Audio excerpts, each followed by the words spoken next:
Thank you. You also spoke about company structure.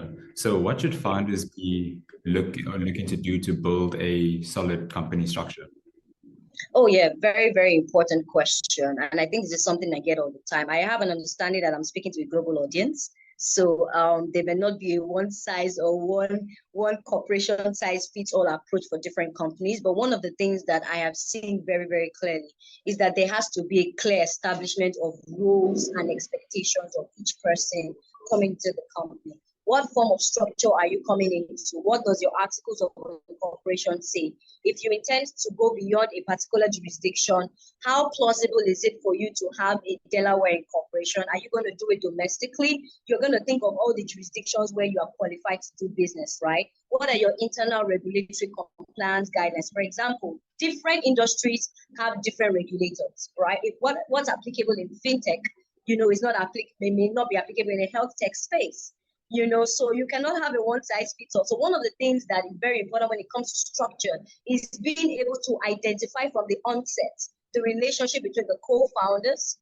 If you're going to be having employees in the long run and you're going to be building what is called employee stock option plans, what do they look like? Are they constantly reviewed? We live in a highly regulated sector. If you're going to be dealing with people who deal with data, you have to understand what the data compliance guidelines are for your country, wherever you find yourself, right? In Nigeria, we have the Nigerian Data Protection Act. Of course, we have the GDPR that applies to EU citizens. You need to understand those regulations. And of course, you talk about things that have to do with employees. Someone in the comment section mentioned labor law matters, right? How do you interface with the management? Because building a company means that people are going to be working in that company. So what's the relationship? What are the ethical policies? What's your position on sustainability and governance, right?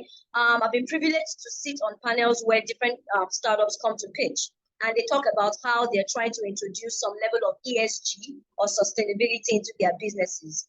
We are very, very, very critical in looking at how you intend to do that. Artificial intelligence has become a buzzword, right? What are some of the things you are putting in place to ensure that you are not breaching protocol or you are using data without permission? There's just so much, right? So I would always say, right, I'm trying not to give legal advice, but I always say it's important to have structured conversations from the beginning, because by the time you start to build, launch, and scale, that means you're going into different countries. Those countries have regulators, right? And you need to know what their expectations are from you, right? So it's one of the things that, you have to think about as you build and as you begin to go, so that you don't end up, causing issues. Yeah.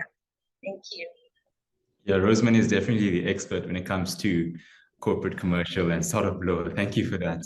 Steve, do you have a question that you'd like to, you can go ahead. Yeah, no, I just want to follow up on what Rosemond was saying. I like 100% agree. It's you get a lot of companies as well where you'll have a guy using an AI buzzword, but he is building a fintech, but he's a lawyer, and there's no one in the team that actually works in fintech. So you find a lot of times where what we look for is someone that really actually understands the sector that they're playing in, because you don't